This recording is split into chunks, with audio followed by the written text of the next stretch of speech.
MetaHuman Animator, partie 3. Combiner la performance faciale avec un corps en mouvement et des fichiers d'animation externe. Bienvenue dans la troisième partie de ce tutoriel sur MetaHuman Animator. Pour rappel, on a vu dans les deux premières parties comment configurer les performances de MetaHuman Animator et comment résoudre les problèmes de tête flottante avec un corps globalement immobile. Dans cette troisième partie, on verra comment combiner des animations de corps en mouvement provenant notamment de fichiers d'animation de corps FBX comme Adobe Mixamo avec des captures de performance faciale de MetaHuman Animator. Vous pouvez également trouver ce tuto en anglais sur la chaîne si vous vous sentez plus à l'aise avec une version anglaise, notamment sur la terminologie. En bref, un peu de théorie. Les fichiers FBX d'animation corporelle peuvent fournir des informations sur le mouvement, l'immobilité ou un mouvement très léger, celui qu'on appelle aussi idle. La plupart du temps, ils intègrent une structure osseuse différente, y compris un root bone, différent des squelettes Unreal et MetaHuman, qui devra être reciblé sur notre squelette MetaHuman. Ce reciblage s'appelle retargeting en animation, donc je garderai ce terme tout au long de la vidéo. Ces fichiers intègrent également des informations sur la tête et les épaules que on va devoir écraser ou mélanger, ce qu'on appelle le blend, pour obtenir notre animation finale. La capture de la performance faciale, elle, effectue des opérations sur le maillage de la tête et des épaules, elle doit être connectée au torse d'origine et elle n'a aucune idée de ce que fait le reste du corps au moment de cette animation. On va donc devoir gérer ces deux structures afin de les mélanger et exécuter l'animation de la meilleure façon possible pour que notre jeu d'acteur soit complet. Gardez à l'esprit que ce tutoriel est orienté vers la création de films ou de vidéos et pas vers le jeu parce que ça implique le contournement du blueprint d'animation et la modification du blueprint du visage MetaHuman qui peut poser des problèmes à n'importe quel projet de jeu. On va démarrer par une configuration Unreal correcte dans Unreal Engine 5.2. Pour commencer, on va s'assurer d'avoir tous les éléments prêts. Vous pouvez vous référer aux parties 1 et 2 de mes précédents tutos. Il nous faudra un MetaHuman téléchargé avec une structure à jour. Si votre modèle MetaHuman est basé sur le MetaHuman classique, soit avant juillet 2023, il faudra le supprimer, le mettre à jour avec la nouvelle version et le télécharger à nouveau. Il nous faudra également une performance MHP pour MetaHuman Performance, comprenant les données capturées, l'identité du MetaHuman ou MHI correspondant et la performance traitée avec un nom pratique à gérer. Ensuite, on va récupérer un fichier depuis Mixamo. Ce tutoriel est basé sur des animations Mixamo, il y a donc quelques points à anticiper. Comme indiqué précédemment, les fichiers d'animation FBX basés sur Mixamo impliquent à la fois une hiérarchie d'os différente et une structure de mouvement racine différente. Si vous ne connaissez pas Mixamo, c'est une application web propriété d'Adobe qui vous permet de visualiser, éditer et télécharger des actions humaines que vous pouvez consulter dans une bibliothèque en ligne et sans frais. Avec un compte Mixamo ou Adobe créé et une fois connecté, vous pouvez choisir un personnage. Ici, j'ai mon personnage Passive Markerman et lui assigner des animations.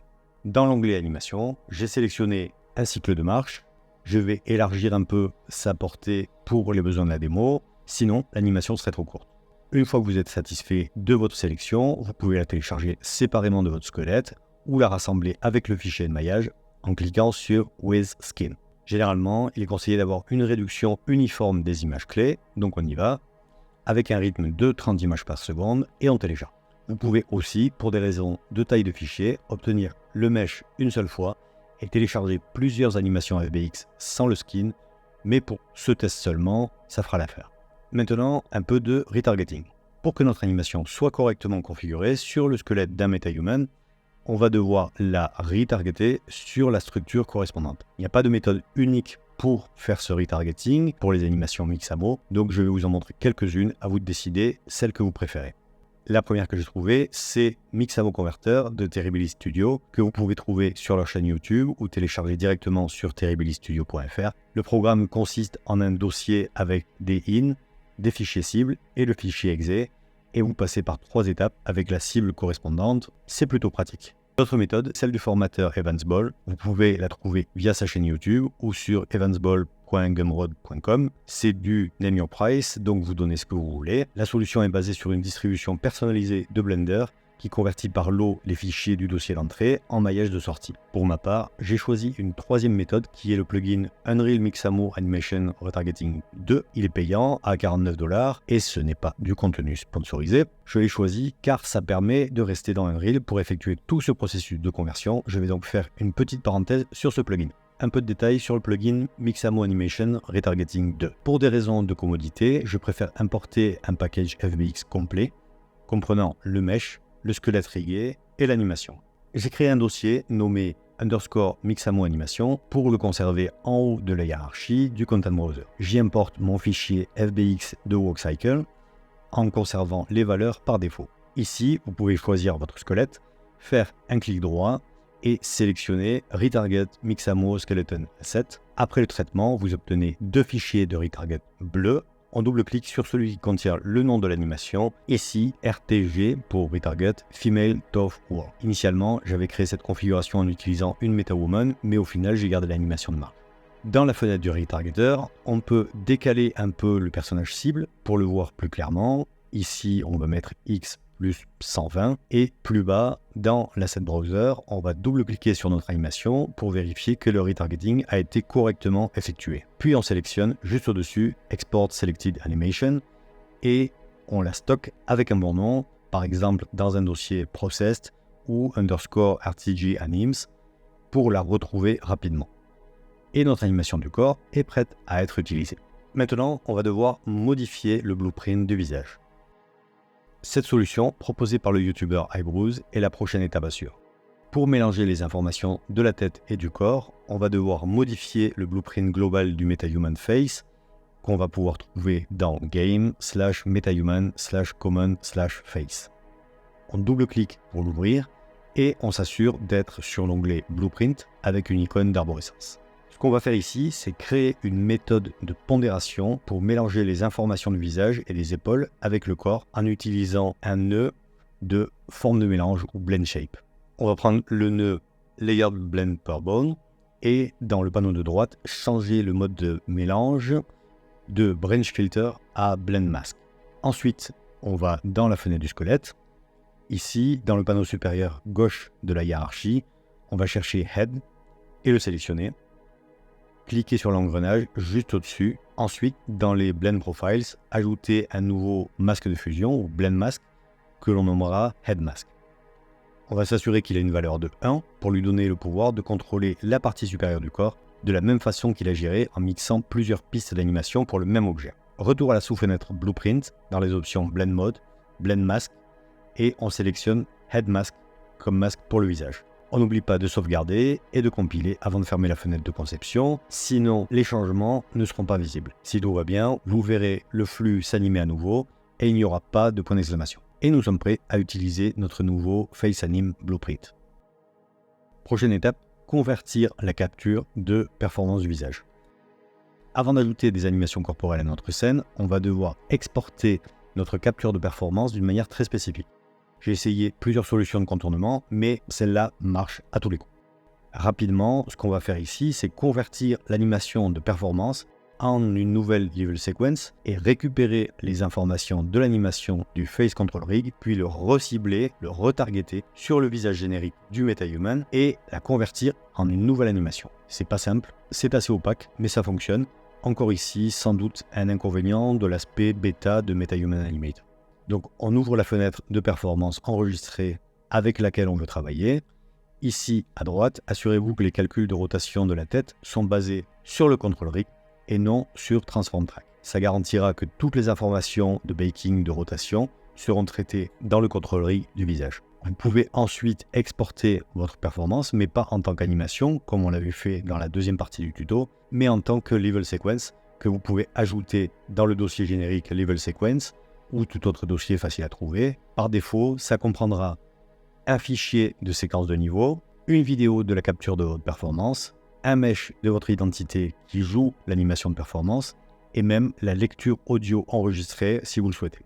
Une fois exporté, vous double-cliquez pour ouvrir votre Level Sequence dans la fenêtre du séquenceur. Par défaut, l'animation de votre Face Control Rig est ciblée sur votre propre identité MetaHuman, votre MHI, donc elle ne s'adapte pas au visage global des MetaHumans. C'est important à retenir. Pour changer ça et retargeter sur n'importe quel MetaHuman disponible, allez dans votre piste Face Rig, sur le Face Control Board Control Rig, et dans le panneau de détail à droite, modifiez le Skeletal Mesh en lui passant un visage MetaHuman générique. En le survolant, vous pouvez voir son chemin qui affiche /game/MetaHuman, etc. modifiez-le et vous verrez apparaître un nouveau mesh dans l'éditeur de Level Sequence correspondant à l'un de vos MetaHumans téléchargés localement. Maintenant, et seulement maintenant, vous pouvez exporter l'animation de votre rig de visage vers une nouvelle séquence d'animation. Donnez-lui, une fois de plus, un nom bien à lui pour éviter toute ambiguïté quand vous allez le chercher. Ici, par exemple, dans un nouveau dossier underscore process performance animation, je vais créer mon animation underscore anim face process rotation. On va maintenant configurer la scène. Pour donner un côté un peu cinématographique à ce qui va suivre, vous pouvez utiliser le pack MetaHuman Lighting Levels fourni par Epic et l'ajouter à votre projet. Il vous donne accès à quelques maps joliment éclairées qui incluent l'éclairage basé sur l'image ou IBL, des versions en ray tracing ou de l'ombrage standard. Ces trois types de niveaux sont préconfigurés autour d'un petit environnement à échelle humaine qui permettent de travailler confortablement avec des résultats rapides. Ici, j'ai choisi un niveau IBL, Downtown Night. On ouvre notre niveau. Je vais ajouter mon MetaHuman mis à jour et le positionner à 0, 0, 0. Dans le dossier global Level Sequences, je crée une nouvelle séquence nommée LS pour Level Sequence, tuto anim 5. Ensuite, on va traquer notre animation MetaHuman. Dans le tracking, en haut, ajoutez votre MetaHuman. Par défaut, il va créer deux rigs, un pour le corps, un pour le visage. C'est un moment important car vous pouvez choisir ou non d'animer le corps et le visage de votre personnage en utilisant plusieurs méthodes. L'animation rig, qui est activée par défaut comme ici lors de l'ajout d'un tracking MetaHuman. La méthode blueprint, plutôt orientée programmation et plus adaptée au jeu ou flux de travail complexe. Et la troisième, celle sur laquelle on travaille, qui utilise des assets d'animation. Par défaut, le corps et le visage des MetaHumans utilisent des blueprints. Et on va devoir les contourner pour leur assigner nos animations stockées en FBX. Maintenant qu'on a choisi de travailler non pas avec des rigs, mais avec des fichiers d'animation ou des séquences, on peut supprimer notre MetaHuman Control Rig pour le corps et notre Face Control Board Control Rig pour le visage. On appuie sur Sup ou Delete pour les deux rigs et on ne garde que les lignes Body et Face. Sur la ligne Body, vous pouvez maintenant ajouter votre animation retargetée. Cliquez sur le bouton plus à droite. Ici, je vais ajouter mon animation Body Walk. Si le mouvement est trop rapide ou trop court, on peut toujours l'étendre un peu avec clic droit sur l'animation, propriété et en réglant la vitesse, le play rate à 0,5 ou autre. Avec toutes les étapes précédentes relatives au visage correctement effectuées, donc les blend shapes édités dans le Face Anim BP et la capture de performance réexportée et correctement retargetée, il ne nous reste plus qu'à modifier deux choses avant d'ajouter notre animation. Avec le visage sélectionné, en cliquant sur Face, tout d'abord, dans notre panneau de détail à droite, on va ajouter une clé de keyframe au mode d'animation. Ensuite, juste en dessous, on va désactiver le blueprint post-process et faire ici aussi une clé de cette valeur pour qu'elle reste enregistrée dans notre animation. À ce stade, des bugs d'affichage peuvent apparaître. Il faudra alors fermer le séquenceur, rouvrir l'animation, ça peut aider, ou carrément quitter et redémarrer votre session Unreal Engine. Avec ces deux options keyframées, vous pouvez maintenant suivre votre animation sur votre MetaHuman Face et conserver les mouvements de rotation de la tête au-dessus de ceux du corps. Sur la ligne Face, avec le bouton plus, on va importer notre animation de performance retargetée pour l'ajouter au visage. En fonction de la longueur des deux lignes d'animation, on peut ajuster la durée ou la vitesse de lecture de chacune d'entre elles afin de les faire correspondre. Pour s'assurer que tout est OK, on peut faire défiler l'animation du visage en avant et en arrière jusqu'à un moment précis où par exemple la rotation est plus exagérée et plus visible. Ici, sur mon corps, les vitesses de lecture du corps et du visage ne correspondent pas, ça rend le résultat un petit peu bizarre. Donc ici, je vais remplacer mon animation de marche, par exemple par une danse de capoeira, qui est déjà une boucle, et en utilisant une play rate un peu plus rapide. Ici, vous pouvez voir que les mouvements de la tête sont toujours là, et encore une fois, on peut vérifier les mouvements du visage en faisant défiler l'animation du visage en avant et en arrière. Petite astuce, remettre le Face Anim Blueprint à 0. Pour terminer, il se peut que vous réalisiez à un moment donné que les mouvements et les rotations supplémentaires du cou et de la tête sont au mieux différents de ce que vous attendiez ou au pire complètement indésirables. Pas de problème ici, vous pouvez retourner simplement à votre Blueprint Face Anim et changer votre nœud Layer Blend par Bone pour revenir à la configuration initiale Branch Filter sans avoir besoin de supprimer le Blend Mask. On sauve, on compile et le tour est joué. Vous pouvez maintenant revenir à votre séquence, la lire sans mouvement de tête supplémentaire, mais en conservant toutes les expressions et les détails du visage. Après avoir franchi toutes ces étapes, vous constaterez que la rotation de la tête et les mouvements ajoutés aux captures du corps, ce n'est pas si simple. Et c'est certainement parce que ce n'est pas prévu pour ça. La capture de performance faciale, ajoutée à la capture de mouvement du corps, dans un flux de production, est une chose qui est normalement strictement planifiée pour obtenir le résultat attendu. Si on prend l'exemple des jeux ou de la production virtuelle, on peut voir qu'il y a beaucoup de choses à faire correspondre. Le corps, le visage, l'éclairage, la configuration de la caméra, et j'en passe. À ce stade, l'ajout d'un mouvement externe, non planifié, ça peut donner des maux de tête pour recalculer les mouvements de la caméra, la mise au point, et c'est pour ça que c'est plus sûr au final de travailler avec des animations corporelles bien encadrées, comme le font en fait les réalisateurs dans le monde réel. Le résultat final n'a donc pas de recette magique. Il s'agira probablement d'un mélange de fichiers d'animation sur lesquels on va faire de l'affinage en utilisant des rigs, autant pour la tête que pour les corps. Et c'est ainsi que se termine cette troisième partie sur MetaHuman Animator. J'espère que tout le processus a été clair et qu'il pourra s'intégrer dans vos futurs projets. Laissez-moi un commentaire si ça vous a plu, que vous avez trouvé ça utile, et partagez-le autour de vous. À la prochaine!